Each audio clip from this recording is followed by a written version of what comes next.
Maqaa Abbaa, kan Ilmaa, kan Hafuura Qulqulluu, Waaqa tokkotti ni amanna. Ameen. Maqaa Abbaa, kan Ilmaa, kan Hafuura Qulqulluu, Waaqa tokkotti ni amanna. Ameen. Maqaa Abbaa, kan Ilmaa, kan Hafuura Qulqulluu, Waaqa tokkotti ni amanna. Ameen. Nagaa fi araarri jaalalli Kiristoos isiniif haa baay'atu. Maatii Waaqayyoo akkam jirtu? Nagaa keessanii, nagaa kootii galataa Sillaasee. Hunduma keessanii bakka jirtan hundumatti nagaan isiniif haa ta'u jecha. Har'a ammoo mata duree kadhannaa mana kiristaanaa jedhu bifa dubbisaatiin iyyuu isiniif dubbisa jechuudha. Waaqayyo hunduma keenya wajjiniin haa ta'u. Kadhannaa mana kiristaanaa kutaa tokkoffaa isaatii kutaa tokko lamaan itti fufaa deemna jechuudha. Waaqayyo hunduma keenya waliin ta'uun jaalala isaa nuuf haa ta'u. Kadhannaa mana kiristaanaa akkamitti haa kadhannu laata? Kadhachuun duraa galata yoo ta'u, kadhachuu jechuun galata yoo ta'u, kadhannaan kun immoo maqaan kee haa qulqullaa'u haa jennu galateeffannaadha. Yeroo keenya guyyaa har'aa nuuf kenni jennu kadhadhaa. Akkasumas kadhannaan bakka namni tokko Waaqa hundumaa danda'u waliin haasa'uudha. Abbaa murtii. Akkamitti kadhachuu akka qabnu kunuuti. Amantii guutuudhaan kadhachuun barbaachisaadha. Kadhannaa nuti amantii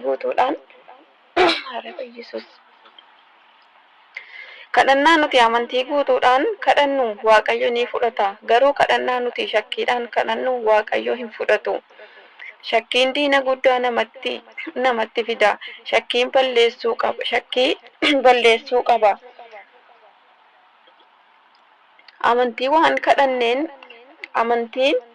Amantiidhaan waan kadhannaadhaan gaafatte hunda ni argatta. Garaa qulqulluu fi qalbii qulqulluudhaan kadhachuu qabna. Waaqayyo kadhannaa garaa qulqulluu fi garaa qulqulluudhaan kadhannu ni fudhata. Waaqayyo garuu kadhannaa garaa keenyaan kadhannu akka jabaa haaloo bahuu fi badiitti hin fudhatu. Kadhannaan nama haaloo baasu akka sanyii qoree irraa bu'eeti. Kitaaba Monoksoota. Yaada keenya walitti qabnee qalbii tokkoon kadhachuu qabna. Abbootiin keenya qulqulluu fi ergamoonni guyyaa gara tokkoon yommuu kadhatanii hafuurri qulqulluun isaan irra bu'e. Hojii duukaa bu'ootaa boqonnaa 2:1-4. Sodaachuu jechuun fi garaadhaa gaabbiin kadhachuu jechuudha.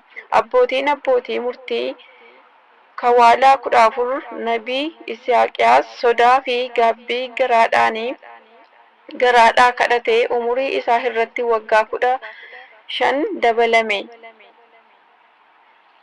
Mootota 2 boqonnaa 20:1-6 Isaayyaas boqonnaa 34:1-5 irratti yeroo sagadaa qajeelee dhaabbachuun barbaachisaadha. Akka tahee sirni tolfamee jira. Ganamaan si dura dhaabbadhee si argu. Faarsaa Daawitii boqonnaa 5:3-11 irratti gara bahaatti garagallee sagaduu qabna. Gooftaan keenya Waaqayyo keenya Fayyisaan keenya Iyyasuus Kiristoos yeroo dhufaatii isaa isa lammaffaatti akka mul'ate waan ta'eef gara bahaatti garagaluun kadhachuu qabna. Yeroo jilbeeffachuun barbaachisuudha. Kunis yeroo sagaduu qabnuttii fi xumurru yeroo sagadan keessattis yommuu dhufnu sagaduu qabna.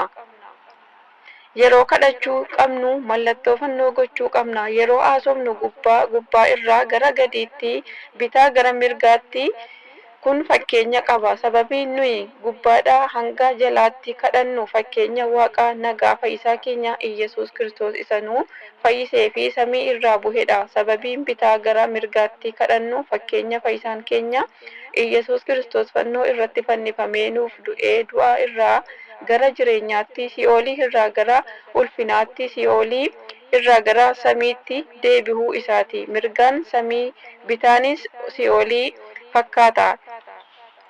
Yeroon fakkii fannootiin kadhannu yeroo kadhannaa jalqabnee gara keeyyata fannoo ol kaasuutti dhufnudha. Ishi abbaa murtii keewwata 14 ija ol qabatee kadhachuu ija ol qabannee kadhachuu akkuma Waaqayyo keenya Iyesuus Kiristoos Alaazaar yeroo kaasu ija isaa ol kaasee kadhatee namni kadhatu ija isaa akka ol kaasu Yohaannis boqonnaa 11 lakkoofsa 41 yookaan lakkoofsa 11 irratti namoota kanaafis kadhachuu qabna. Ofii qofaafii osoo hin taane biyya keenyaa fi warra kaaniifis kadhachuu qabda. Ermiyaas nagaan biyya akka jiraatuu fi kadhachuun barbaachisaa tahuu dubbateera. Ermiyaas boqonnaa 29 lakkoofsa 7. Warra hospitaala hunda keessatti, mana hunda keessatti, mana hidhaa hunda keessatti dhukkubsatuu fi walumaa galatti namoota rakkoo adda addaatiin rakkatan hundaa fi kadhachuu qabna. Hunda ol namni tokko biyyaa fi kadhachuu qaba. Akka fayyinaa fi tokkoon keessan kan biraa fi kadhadhaa. Yohaannis Yaaqoob boqonnaa 5 lakkoofsa 16 irratti itti aansuun yeroo kadhachuun ilaalla. Saba illee guyyaatti si'a 7 si galateeffadha. Faarsaa Daawitii boqonnaa 118 lakkoofsa 164 akka waan raajii Daawitii jedhametti namni tokko guyyaatti si'a 7 akka sagadan ajajamee jira. Kunis akka armaan gadiitti ibsameera. Kadhannaa namni tokko osoo hin dammaqin siree irraa hin ka'in kadhachuun. Ishi kadhannaawwan torbanii akka barsiisa seera mana amantaa keenyaatti ganama sa'aatii 3, guyyaa sa'aatii 6, guyyaa sa'aatii 9, galgala sa'aatii 11, halkan sa'aatii 3, halkan sa'aatii 6 akkasuma barii sa'aatii 12. Kadhannaawwan torban yeroo kadhannaa torban kanneen armaan olitti ibsamanidha. Keessattuu kadhannaan ganamaa fi galgala mana kiristaanaa keessatti akka ta'u ajajamee jira. Kadhannaan sa'aatii 3 fi yeroo biroo yoo manatti sagadame hin dhowwamu. Yeroo kana keessaa tokko yeroo sagannuu fi gahee fi namni sagadan bakka sagadaa hin dandeenye